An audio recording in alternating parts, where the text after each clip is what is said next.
So these are some key dates which are very important. I would have a timeline on my page at this point, and I'd literally draw a timeline, and I might give you a chance to pause this video and write down all those things. So here we've got the English Civil War from 1641 to 1651, the Bill of Rights in 1689, and John Locke died 1706. Now let's look at those three first points. Obviously, this stuff is happening in England, and so England and Britain are very important, or the histories of England and Britain are very important in order to understand liberalism. Much of liberalism emanated from that country, or from this country, as we should be saying. Right, so John Locke died in 1706. He contributed to the information that would be written in the Bill of Rights in 1689. So in other words, John Locke's ideas were so forceful and so influential that his ideas would be incorporated into the Bill of Rights, which is one of the most important documents in all of British history. Maybe in the top 10 there with the Magna Carta and parts of the Constitution, although we don't have in Britain a codified constitution. We do have an uncodified one made up of different things. So John Locke's contribution to the Bill of Rights is something that can't be disregarded. And his subsequent contribution, even after his death, on the United States founding fathers is also something which is recognized by many scholars. And so the documents that we mentioned before, things like the Constitution and the Declaration of Independence, 1776, those documents have many of the, the writings, if you like, of John Locke rehashed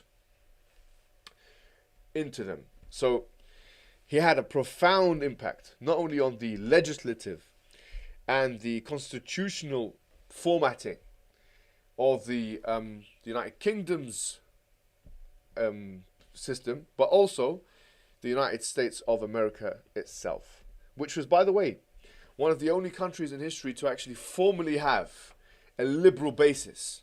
It wasn't a monarchy like Britain. It was strictly a republic, which depended upon those liberal principles that John Locke offered us some 70 years before. Rousseau, he died 1778, and he's a really important contributor to the discourse. So Rousseau is worth looking at, especially in conjunction with social contract theory, but also in conjunction with other things that we're going to be talking about. France, obviously, in France, there was a revolution, just like in America. It actually happened some 15 years later, or 15 to 20 years after America. And so their government documents, and we're talking about how the country is actually founded, their documents are actually founded, again, on liberal principles. And even when Napoleon became leader of France, and he was a dictator, he still relied upon liberal principles, and therefore he was referred to by many people as the liberal dictator.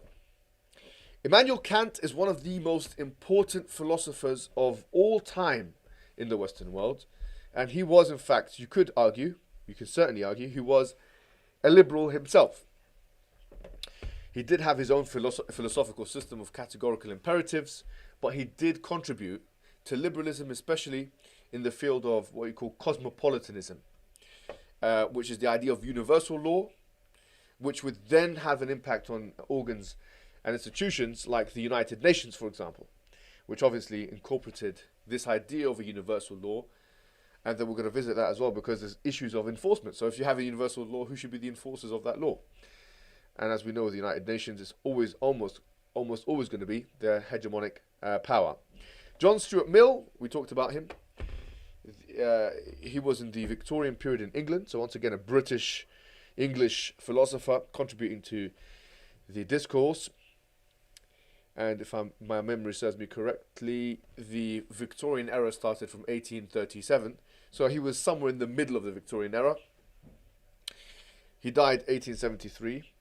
And his contributions were notable, especially because he actually wrote about a range of topics. He preceded many first wave feminists in talking about universal suffrage for women, for example. And he, as we talked about before, he refined the harm principle. He built upon utilitarianism of Jeremy Bentham. And so his contribution is really probably one of the most important ones in all of liberalism, especially social liberalism. So having his name in your mind, if you want to know about liberalism, is certainly something that you should have. World War One and World War Two, you cannot know liberalism without knowing the histories of World War One and World War Two. And the reason why is because before World War One, you had very fixed and acceptable in the social atmosphere systems of empire. So you had systems of empire. You had empires, especially in Western Europe, where Western European powers in about 1904, according to Homi Bhabha, they controlled about 85% of the world's population. So you imagine, this is the depth and the breadth of the empire invasion and how empire was so important. And the question here obviously is, how could liberalism and empire coexist? That would be a question. Yep, it is something that did happen.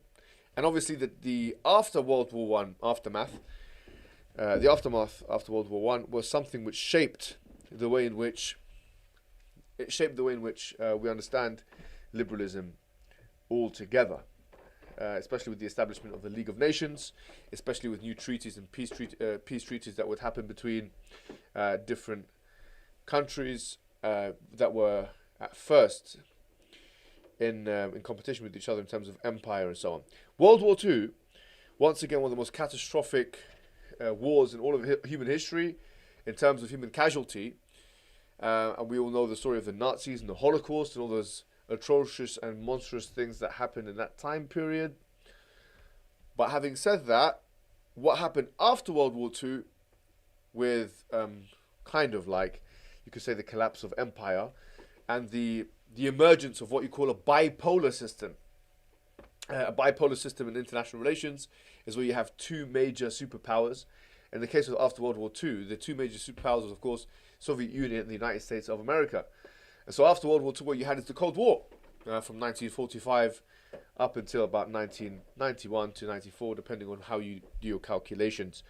But that time period was a very important time period because of the establishment of the UN and because of its impact and the establishment of international law, the establishment of UN Declaration of Human Rights in 1948, and so many other developments which have become so much part of our modern parlance and modern vernacular that we speak of human rights and so on. We're going to come to that in the third session, where we talk about to what extent was this actually part of the parlance before that time period.